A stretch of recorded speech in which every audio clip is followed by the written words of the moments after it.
찬송가 285장입니다.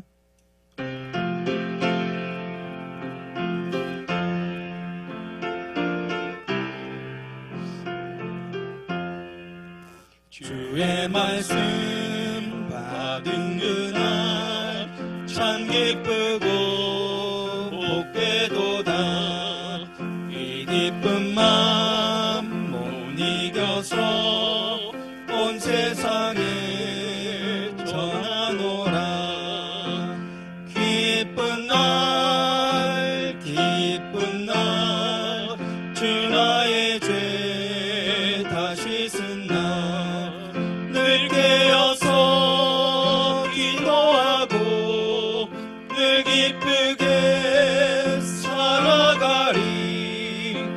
기쁜 날 기쁜 날 주 나의 죄 다시 쓴 날 이 좋은 날 내 천한 몸 새 사람이 되었으니 이 몸과 마음 다 바쳐서 영광의 주를 섬기리. 기쁜 날 기쁜 날 주 나의 죄 다시 쓴 날 늘 깨어서 기도하고 늘 기쁘게 살아가리. 기쁜 날 기쁜 날 주 나의 죄 다시 쓴 날 새 사람 된 그날부터 평안한 마음 늘 있어서 이 복된 말 전하는 일 나의 본분 삼았도다. 기쁜 날 기쁜 날 주 나의 죄 다시 쓴 날 늘 깨어서 기도하고 늘 기쁘게 살아가리. 기쁜 날 기쁜 날 주 나의 죄 다시 쓴 날. 찬송가 549장입니다.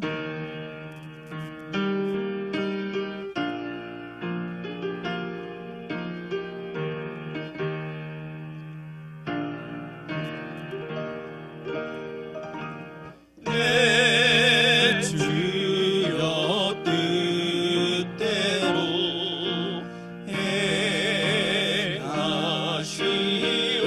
행하시옵소서.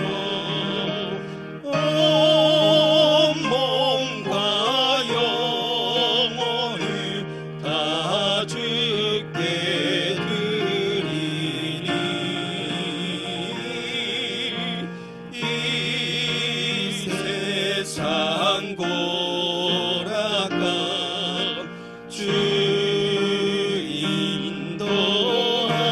인도하시고 날 주관하셔서 뜻대로 하소서. 내 주여 뜻대로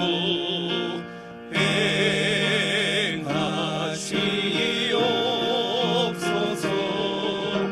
든 근심 중에도 낙심케 마소서.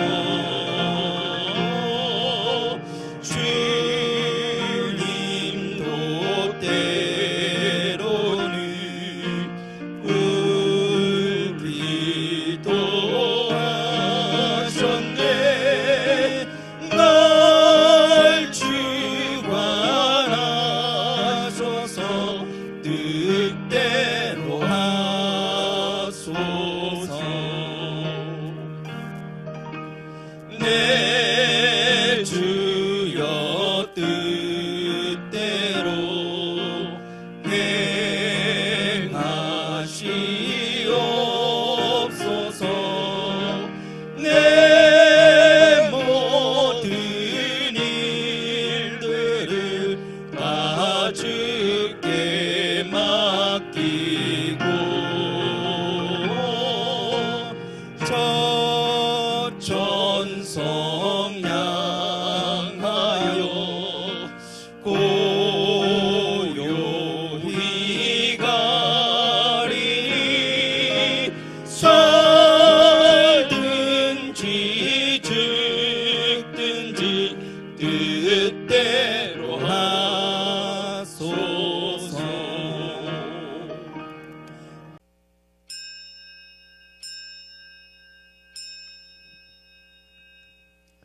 10월 7일 수요 예배를 하나님께 드리겠습니다.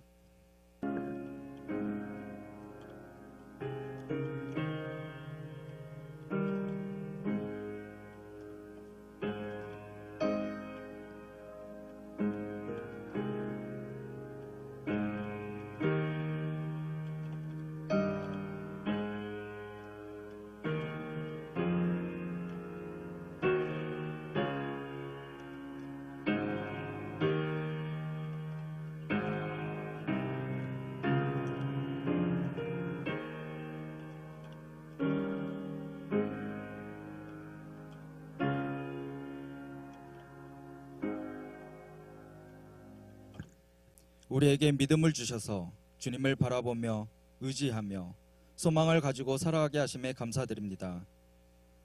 우리의 시선이 주님께 향하길 원합니다. 각 가정에서 예배를 드리는 심령마다 성령님 임재하여 주셔서 온전히 주님을 향하고 말씀을 바로 깨달아 마음이 뜨거워지고 새로워지는 은혜의 시간 되게 인도하여 주옵소서. 예수 그리스도의 이름으로 기도드립니다. 아멘. 오늘 우리에게 주신 하나님의 말씀은 누가복음 8장 4절에서 8절 말씀입니다. 누가복음 8장 4절에서 8절 말씀을 봉독하겠습니다.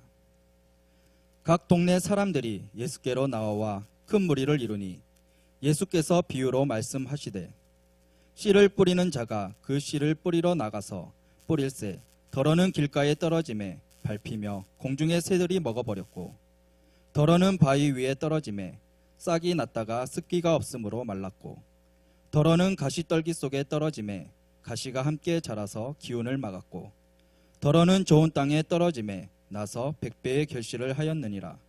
이 말씀을 하시고 외치시되 들을 귀 있는 자들은 들을지어다. 아멘. 김익환 목사님께서 4가지 땅에 떨어진 씨 비유라는 제목으로 말씀 전해 주시겠습니다. 할렐루야. 오늘도 방송으로 예배드리는 가정마다 살아있는 신앙, 성장하는 신앙, 열매 맺는 신앙, 천국에서 면류관 받고 상급받으며 주님과 영생 복락 누리는 복된 하나님의 백성들, 성도님들 되시기를 주님의 이름으로 축원합니다. 예수님의 비유 중에서도 가장 유명한 비유 중에 하나가 씨 뿌리는 비유입니다.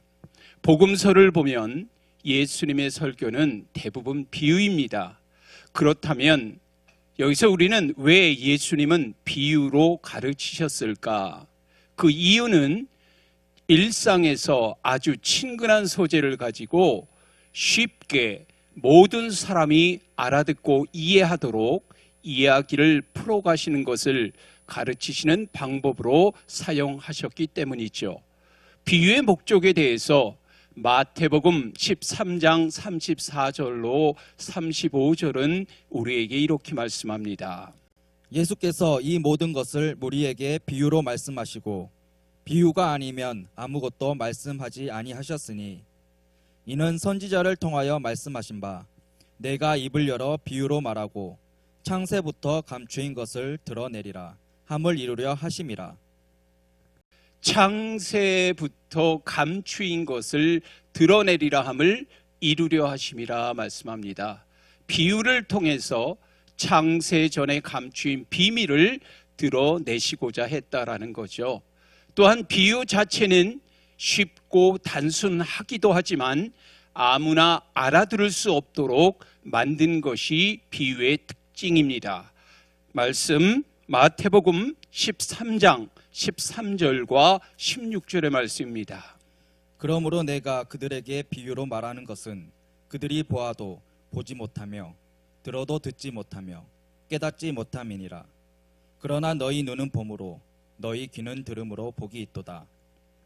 예수님의 말씀을 듣는 사람은 크게 두 부류인데요.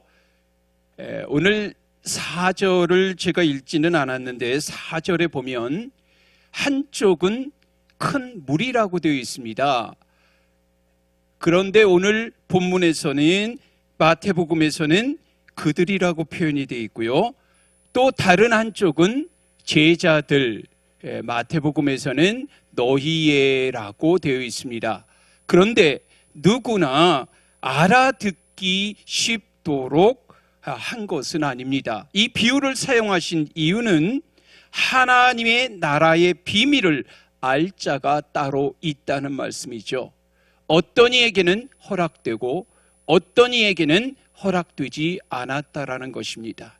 보고 들을 수 있는 복을 일평생 누리며 살아가기를 주님의 이름으로 축원합니다. 누가복음 8장 10절 말씀 읽어주세요. 이르시되 하나님 나라의 비밀을 아는 것이 너희에게는 허락되었으나 다른 사람에게는 비유로 하나니 이는 그들로 보아도 보지 못하고 들어도 깨닫지 못하게 하려 함이라.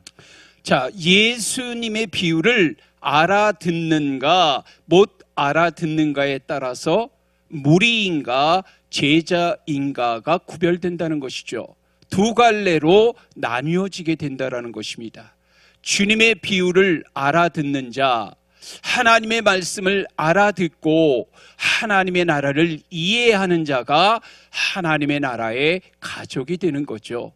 아무리 같이 살아도 하나님 나라의 비밀을 알지 못하면 마가복음에서는 외인이라고 말씀하고 있습니다. 큰 무리라고 마태복음과 그리고 오늘 본문에서 말씀하고 있는 거죠. 사랑하는 성도 여러분, 말씀이 내 귀에 들어오면 하나님의 나라가 내 안에 들어오게 된 줄로 믿으시기 바랍니다. 주님을 따르는 자들에게 말씀을 주시고 말씀에 반응하는 자들이 하나님 나라 안으로 들어가게 되는 줄로 믿으시기 바랍니다. 예수님은 비유를 통해서 무엇을 가르치고 무엇을 말씀하고 계시는가? 누가복음 8장 10절에 보면 하나님 나라의 비밀로 되어 있습니다. 예수님의 주된 설교의 핵심은 언제나 하나님의 나라라는 거죠. 주님의 말씀의 초점은 이 땅이 아닙니다. 이 세상의 나라는 소망을 둘 땅이 아니고 저와 여러분이 살아가는 이 땅은 완전하지 아니하고 영원하지 아니하며 사라지는 그림자와 같은 것임을 여러분이 명심할 수 있기를 바랍니다. 4절부터 비유의 시작이 되는데 씨는 무엇을 말하는가? 누가복음 8장 11절의 말씀. 이 비유는 이러하니라. 씨는 하나님의 말씀이요. 자, 씨는 무엇을 말한다 그럽니까? 하나님의 말씀이라는 거죠.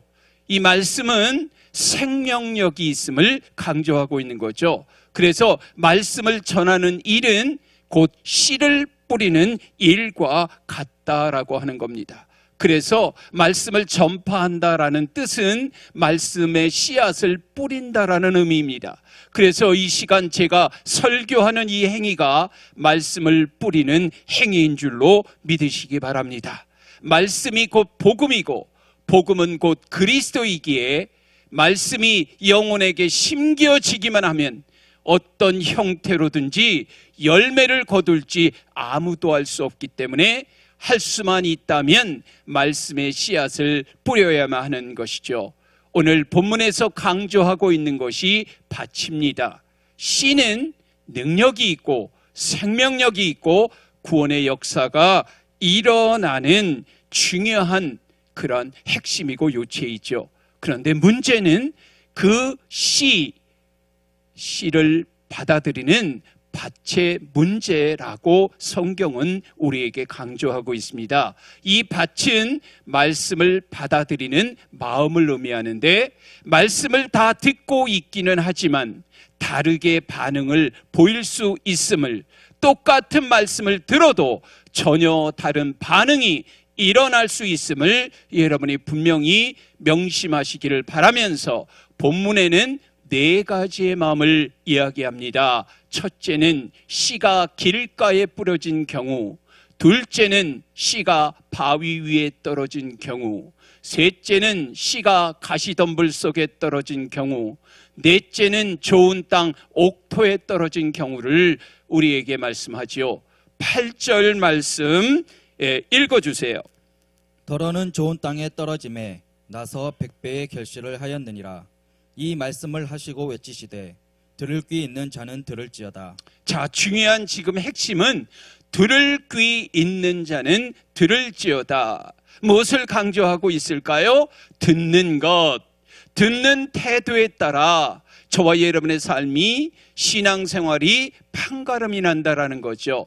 신앙생활의 가장 중요한 것 중에 하나가 뭘까? 잘 듣는 것입니다. 우리는 이것을 두 글자로 경청이라고 하지요. 안 듣고 믿음이 생길 수는 없습니다. 믿음은 들을 때 생기는 것이죠.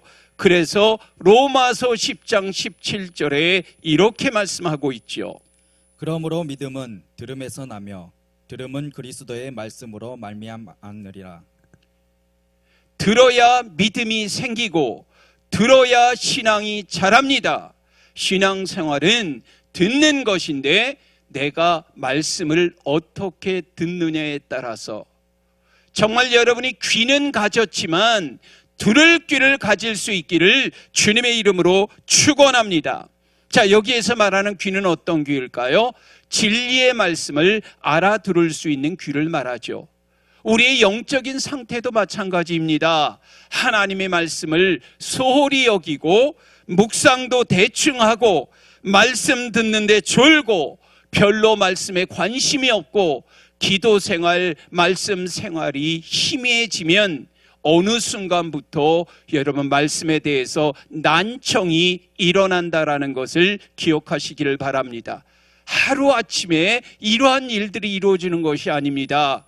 처음에는 말씀에 귀를 기울이고 열심히 듣고 경청했는데 어느 순간부터 말씀을 거부하고 말씀을 소홀히 다루고 말씀에 대한 소극적인 태도를 가지고 살게 되면 말씀에 대한 난청이 우리에게 일어날 수 있음을 명심하시기를 바랍니다. 자, 첫 번째, 오늘 씨 뿌리는 비유의 유형이 어떤 유형일까? 우리 5절 말씀 읽어주시기 바랍니다. 씨를 뿌리는 자가 그 씨를 뿌리러 나가서 뿌릴새 더러는 길가에 떨어짐에 밟히며 공중의 새들이 먹어버렸고. 첫 번째 유형은 길가와 같은 마음입니다. 길가 밭은 사람들이 너무나 걸어 다녀서 반질반질해진 땅을 얘기합니다. 길을 스스로 만든 것이 아니라 사람들이 너무나도 그 길을 걸어 다녀서 반질반질해진 땅을 의미하는 거예요. 그런데 사람들에게 밟히고 새들에게 뭐 했다? 먹혀버렸다라고 말씀합니다. 이거에 대해서 마태복음 13장 15절에서 우리에게 좀 더 정확하게 확실하게 이 부분에 대해서 말씀해 주시는데요. 읽어주세요. 이 백성들의 마음이 완악하여져서 그 귀는 듣기에 둔하고 눈은 감았으니 이는 눈으로 보고 귀로 듣고 마음으로 깨달아 돌이켜 내게 고침을 받을까 두려워함이라 하였느니라. 자, 씨는 말씀이고요, 밭은 마음인데 이 마음이 어떠한 마음인가? 완악한 마음을 상징한다라는 거죠.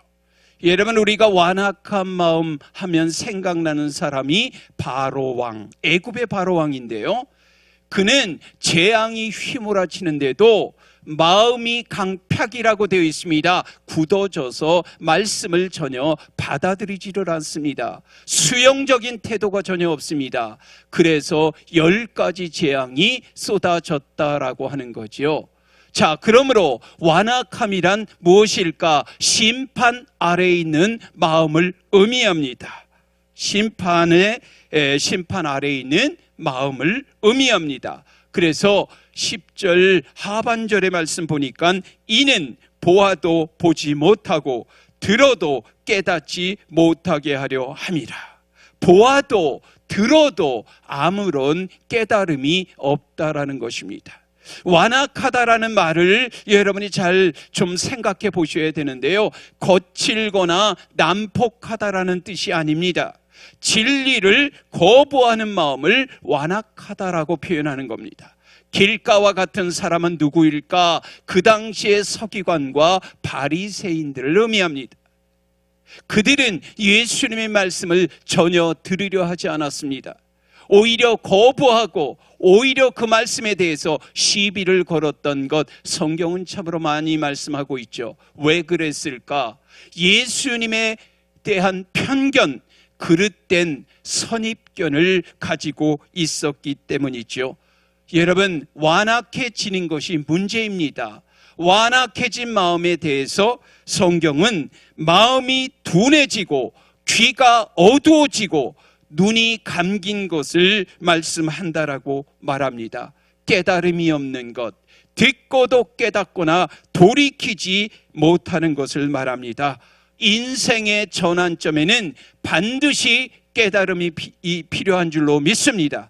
그때 사람이 돌이키고 그때 인생이 완전히 바뀌어지게 되는 줄로 믿으시기 바랍니다. 많은 사람들이 살던 방식대로 사는 이유가 뭘까 생각해 보았어요. 왜 그들이 아직까지 자신들이 살았던 그 방식대로 살아가고 있는 이유가 뭘까? 그 자신의 삶을 돌이키게 할 만한 깨달음이 없기 때문이라는 것입니다.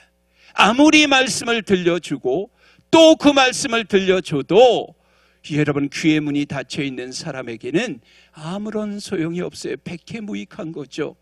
여러분, 교회를 20년 30년 다녔는데도 길가와 같은 사람이 있을까? 없을까? 여러분, 길가와 같은 사람이 있을 수도 있다라는 거예요. 이들의 특징이 뭡니까? 말씀에 별로 관심이 없어요. 진리에 관심이 별로 없어요. 교회 다니는 것이 습관적이고, 그리고 무엇보다도 영적인 부분에 있어서 흥미가 없다라고 하는 것이죠. 자, 그래서 길가에 떨어진 상태에 대해서 12절 오늘 본문은 이렇게 우리에게 말합니다. 길가에 있다는 것은 말씀을 들은 자니 이에 마귀가 가서 그들이 믿어 구원을 얻지 못하게 하려고 말씀을 그 마음에서 빼앗는 것이요. 자, 중요한 건 마귀가 무엇을 한다? 말씀을 그 마음에서 빼앗는다라고 하는 겁니다. 마귀가 말씀을 마음에서 빼앗는다. 그러니까 마귀는 누굽니까? 말씀의 약탈자인 거지요. 말씀이 뿌리를 내리지 못하도록, 잠시도 말씀이 머물러 있지 못하도록 한다라는 거예요. 누가? 사탄이. 사탄이 왜 이렇게 하는 걸까? 말씀의 위력을 알고 있기 때문에 원천 봉쇄를 하는 거라는 것이죠. 여러분, 말씀이 마음에 들어가면, 말씀의 역사가 일어나면 사탄은 감당할 수가 없는 거예요. 그래서 성도들의 마음에 말씀이 들어가지 못하도록 마귀가 이 말씀의 자리에도 와 있습니다. 말씀을 듣는 자리에도 영적 치열한 전쟁이 벌어지고 있음을 여러분이 기억하시기를 바랍니다. 그렇기 때문에 말씀 듣기 전에 뭐하라? 기도 많이 하라. 정말 기도 많이 해야 됩니다. 사탄은 성도들이 말씀의 귀를 기울이지 못하도록 하기 때문에 말씀 듣는 순간 방해를 합니다. 어떻게 방해를 한다고 생각하십니까? 집중력을 흐트러 버리는 거예요. 딴 생각을 하게 만드는 거예요. 엉뚱한 것에 관심을 갖도록 하는 거예요. 사탄은 말씀을 듣지 못하도록 마음을 흐트러 버린다는 것 기억하시고. 왜요? 여러분, 우리는 세상적인 것들에 너무나 관심이 많습니다. 우리에게 흥미를 가지고 있는 그런 분야도 너무나 많습니다.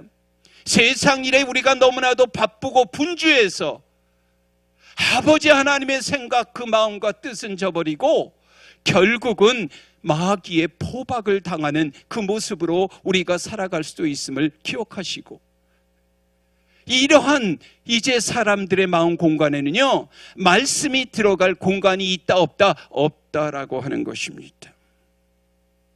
사탄은 오늘도 저와 여러분의 삶 속에요, 무엇을 말씀하고 있을까요?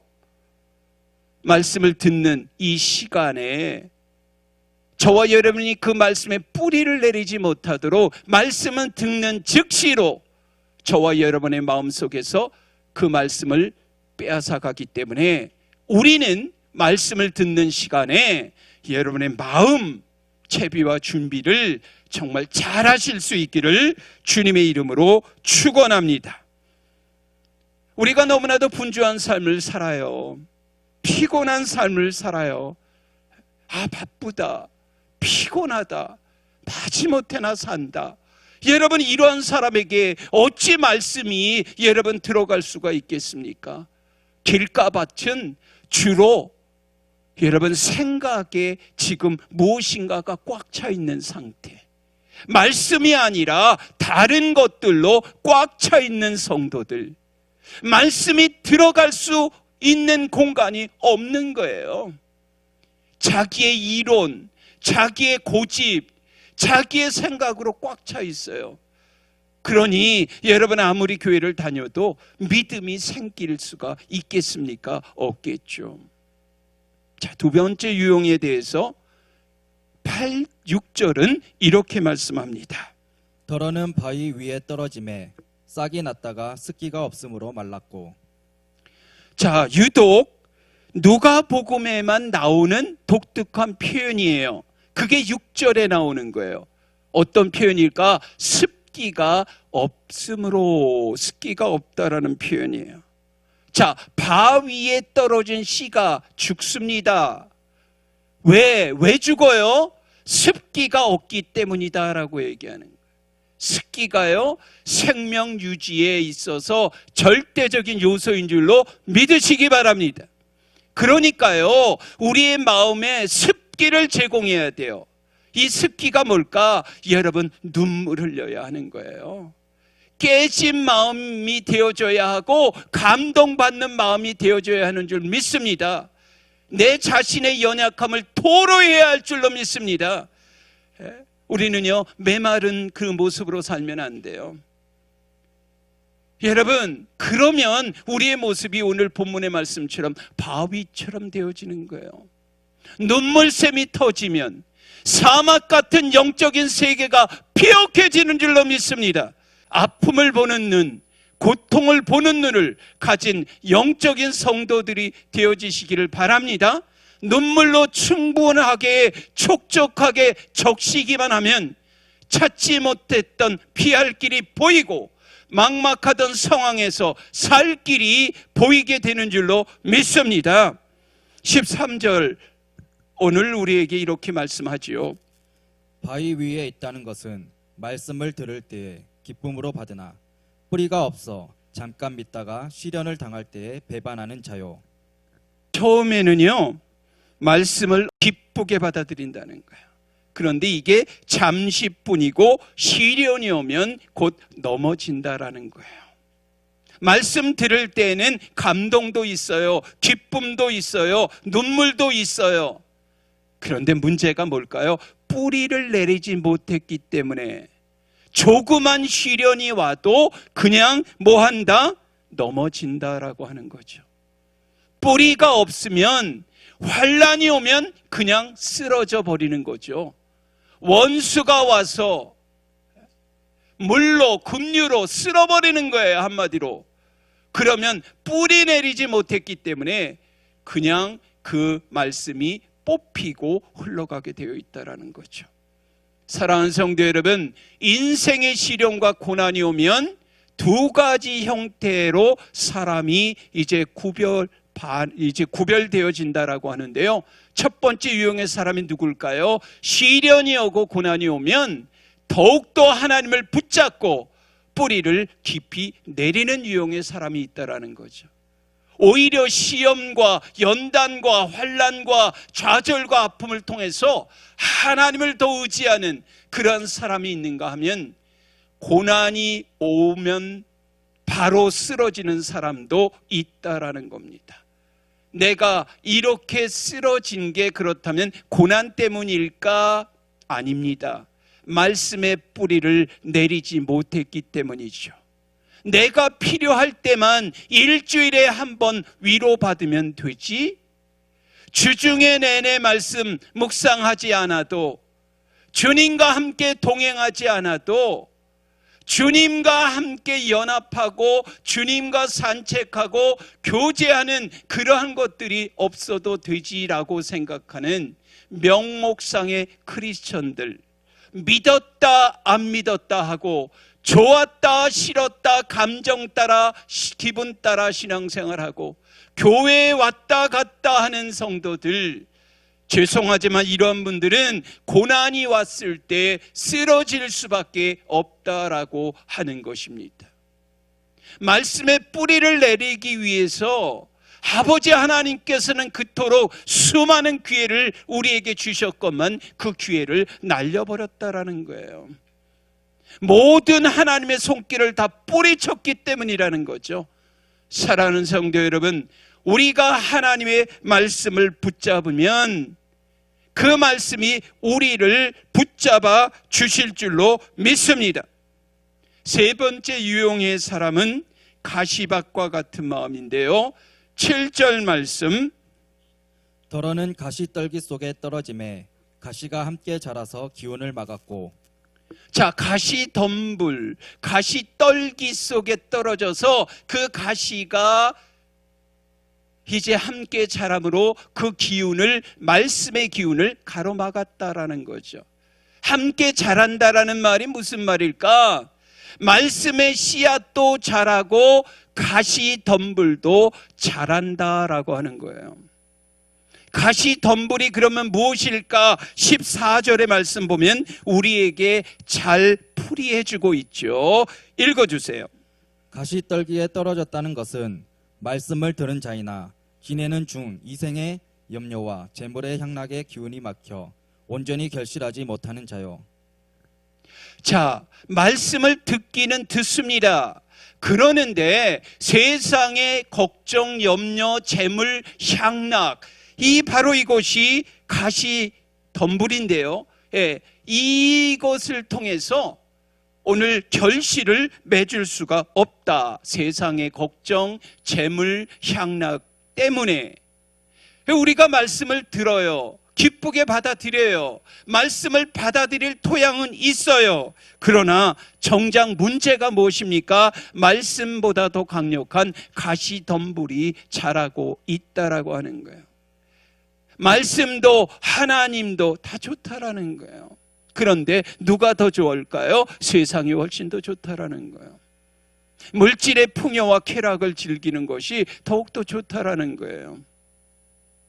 내 영혼의 그 양분인 말씀, 이 말씀이 이제 세상적인 재물과 걱정과 향락으로 다 이제 빠져나가고 빼앗겨져 버리는 겁니다. 내 영혼의 하나님의 생명력이 자라는 것이 아니라 눌리기 시작하는 거예요. 말씀이 제대로 자라지 못하니까 온전한 열매를 맺지 못한다는 거죠. 물질도 향락도 모든 인간에게 필요한 것은 하나님께서 우리에게 반드시 주십니다. 그런데 그 욕심이 지나치면 이것이 유혹이 되고 죄를 짓게 만들고 그것이 결국은 근심하고 염려하고 노심초사하게 만든다라고 하는 거죠. 사랑하는 성도 여러분, 내 안에 세상적인 것들이 정말 너무 많아서 주님의 말씀이 이 거하실 공간이 없다면 저와 여러분이 세속적인 크리스찬이 될 수 있음을 명심하시기를 바랍니다. 하나님과 물질을 겸하여 섬길 수 있다 없다? 없다라고 말씀하시죠. 하나님도 좋고 세상도 좋은, 결국은 이것은 자기 영혼을 갉아먹으며 사는 그러한 인생이 될 수밖에 없다라는 거죠. 하나님이 비전이 아니라 물질과 향락이 비전이 된 사람, 자, 이런 사람에 대해서 성경은 우리에게 뭐라고 말씀하는가? 요한일서 2장 15절로 17절의 말씀, 이 세상이나 세상에 있는 것들을 사랑하지 말라. 누구든지 세상을 사랑하면 아버지의 사랑이 그 안에 있지 아니하니, 이는 세상에 있는 모든 것이 육신의 정욕과 안목의 정욕과 이생의 자랑이니 다 아버지께로부터 온 것이 아니요 세상으로부터 온 것이니라. 이 세상도 그 정욕도 지나가되 오직 하나님의 뜻을 행하는 자는 영원히 거하느니라. 자, 누구든지 세상을 사랑하면 아버지의 사랑이 그 안에 있지 아니한다라고 말씀합니다.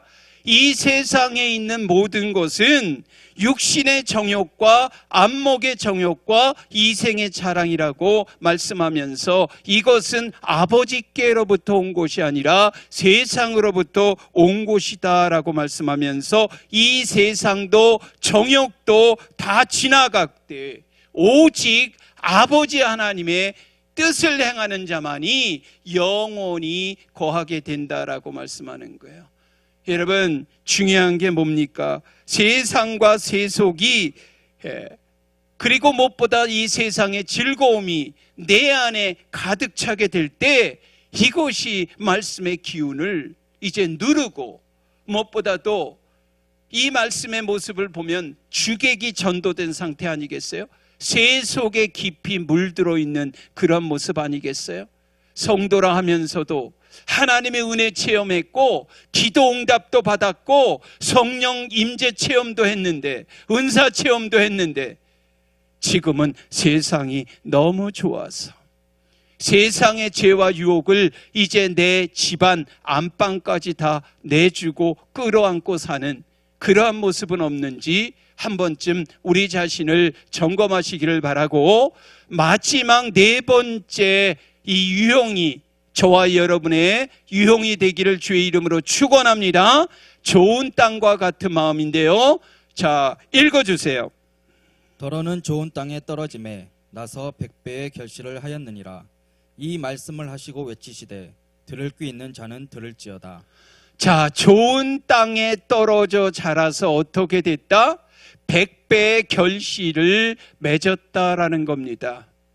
말씀을 받는 마음의 태도에 따라서 수확하는 열매의 양이 달라지는 줄로 믿습니다. 그래서 이것을 15절에서는 이렇게 표현하고 있어요. 15절. 좋은 땅에 있다는 것은 착하고 좋은 마음으로 말씀을 듣고 지키어 인내로 결실하는 자니라. 예, 다 같이 한번 좀 따라하시기 바랍니다.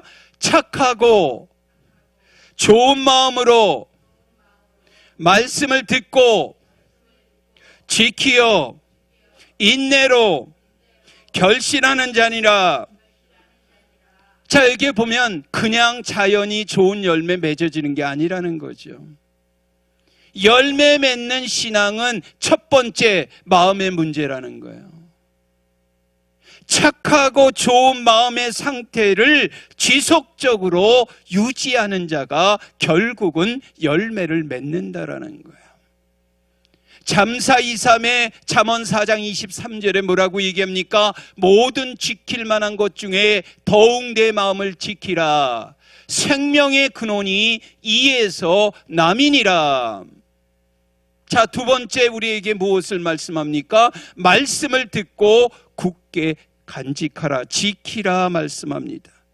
지킨다라는 말이 헬라어로 중요한 의미도 있지만 중요한 것은 의미가 중요하겠죠. 의미가 무엇입니까? 빼앗기지 않으려고 온 힘을 다해 붙잡는 것을 말한다라는 것입니다. 이게 카테코라는 헬라어적인 의미입니다.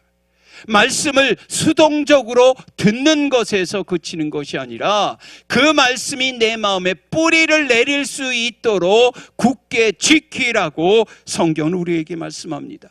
달리 표현하면 끝까지 몸부림치며 말씀을 붙잡으라는 거예요. 포기하지 않으라는 거예요. 타협하지 않으라는 거예요. 그리고 가장 중요한 세 번째 단계가 뭐냐? 인내라고 하는 겁니다. 열매는 익을 때까지 충분한 시간이 필요하기 때문에 하나님의 시간표에는 빨리빨리가 없어요. 하나님께서 귀하게 쓰신 사람들은 하나같이 인내의 화신들이었죠. 요셉이 몇 년입니까? 13년. 다윗은 몇 년입니까? 15년.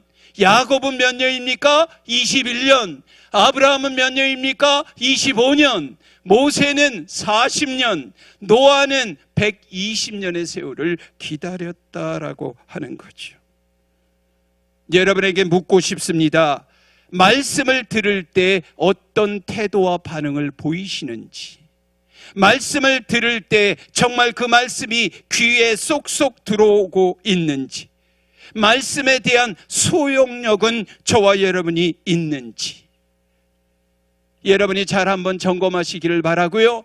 씨 뿌리는 비유는 우리의 신앙을 점검하는데 아주 좋은 기준이 된다라는 것입니다. 계속해서 신앙이 자라가게 되면, 그리고 자라기 원한다면 하나님의 말씀에 대한 태도에 의해서 결정이 되기 때문에, 여러분, 내가 형식적으로 말씀을 듣고 있지는 않은지, 말씀의 홍수에 진지한 태도가 없이 그냥 이 말씀에 대해서 대충 적당히 듣는, 타협하는, 야합하는 우리의 모습은 없는지 우리 자신을 점검할 수 있기를 바랍니다. 마음이 굳어진 상태의 말씀이 들어가면요, 아무런 소용이 없어요. 신앙생활을 오래 하다 보면 마음이 굳어질 때가 있어요. 말씀에 대해서 시큰둥한 반응을 보일 때가 있어요. 여러분이 이러한 때가 내 마음이 굳어지고 있구나라고 생각하셔야 됩니다. 매일매일 말씀의 묵상이 중요합니다. 영적 식욕이 그래야 유지되어질 수 있기 때문이죠. 말씀을 묵상하지 못할 정도로 정말 내가 바쁜 일상생활, 분주한 일상생활을 하고 있다면 여러분 이것을 경계하셔야 됩니다. 아무리 바빠도 우리는 밥은 먹습니다. 영의 양식도 마찬가지죠. 말씀이 들어올 때 우리 안에 치유가 일어나고 변화가 일어나고 영적인 성장이 일어나고 견고했던 우리의 자아들이 하나둘 깨트려지는 일들이 일어나게 되는 줄로 믿습니다. 하나님의 말씀을 알아들을 수 있는 귀를 허락해 달라고 기도하시기 바랍니다. 깨닫는 은혜 또한 달라고 기도하시기 바랍니다. 말씀 앞에 언제나 아멘으로 할렐루야로 반응하는 열린 신앙 허락해 달라고 기도하시기 바랍니다. 말씀에 다친 자가 되지 않도록 여러분 꼭 기도하시기를 바라고, 말씀을 여러분의 받아들이는 태도를 보면 여러분의 인생의 미래가 보이는 거예요. 여러분의 현재의 영적 상태가 보이는 거예요. 말씀을 있는 그대로 여러분이 정말 순수한 어린아이와 같은 그런 마음으로 여러분의 말씀을 받아들이게 되면 아버지 하나님께서 그 말씀이 능력이 되게 하십니다. 말씀 안에 소망이 있게 하시고 주의 말씀을 즐거워하는, 주의 법을 즐거워하는 성도가 되게 할 줄로 믿습니다. 말씀이 정말 저와 여러분의 삶을 이끌어가기를 원하고 정말 주의 말씀을 가까이 하는 삶을 살아가게 되기를 주님의 이름으로 축복합니다. 무엇보다 주님의 말씀을 즐거워하고 주의 법을 즐거워하는 자에게는 그에 따른 분명한 축복이 성경에 기록되어져 있음을 확신하시고 믿으시고 정말 말씀 사랑하시기 바랍니다. 하나님의 사랑은 아버지 하나님의 말씀을 지켜 행하는 자라야 하나님을 사랑하는 자라고 요한복음 14장에서 우리에게 말씀하고 있지 않습니까? 기도합니다. 거룩하신 아버지 하나님, 우리에게 주신 말씀으로 인해서 우리의 영혼의 상태를 다시 한번 점검하기를 원합니다. 날마다 말씀 앞에 정말 반응 보이게 하시고 깨어있는 하나님의 신실한 백성들 되어질 수 있도록 우리 주님 인도해 주옵소서. 말씀이 우리의 신비에 새겨지게 하시고 우리 인생의 놀라운 하늘의 기적을 일으키고 다운로드하는 능력의 레마의 말씀으로 자리매김할 수 있도록 은총 내려 주옵소서. 예수 그리스도의 이름으로 감사하며 축복하며 기도하였사옵나이다. 아멘. 성가 546장입니다.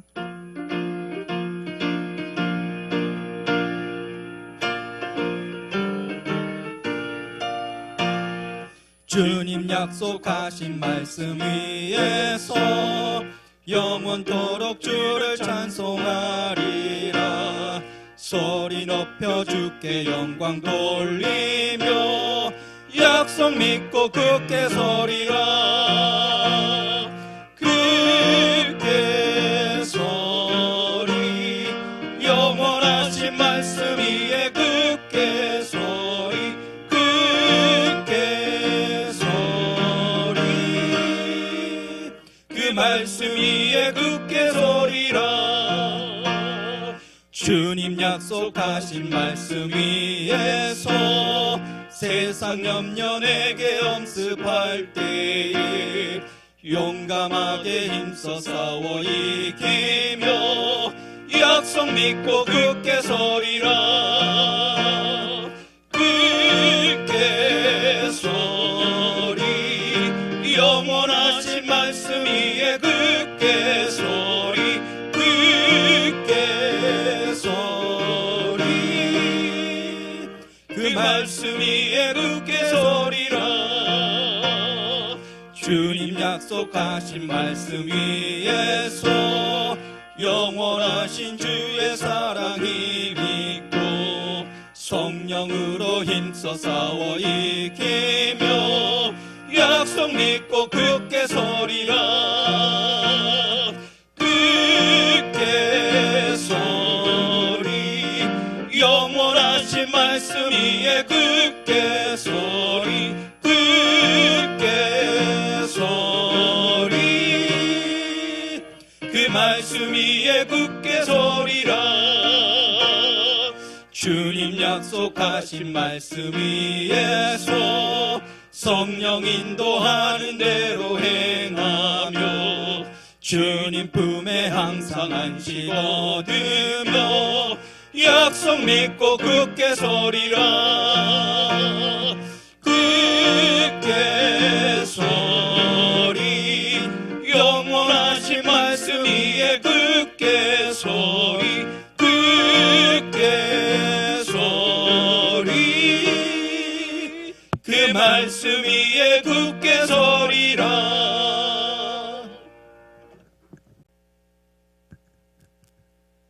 예배 관련해서 교회 소식 전해드리겠습니다.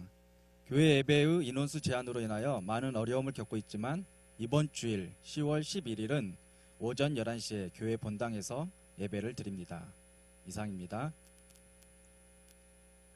주기도문 하시겠습니다. 하늘에 계신 우리 아버지여, 이름이 거룩히 여김을 받으시오며 나라에 임하옵시며 뜻이 하늘에서 이룬 것 같이 땅에서도 이루어지이다. 오늘날 우리에게 일용할 양식을 주옵시고 우리가 우리에게 죄 지은 자를 사하여 준 것 같이 우리의 죄를 사하여 주옵시고 우리를 시험에 들게 하지 마옵시고 다만 악에서 구하옵소서. 대개 나라와 권세와 영광이 아버지께 영원히 있사옵나이다. 아멘.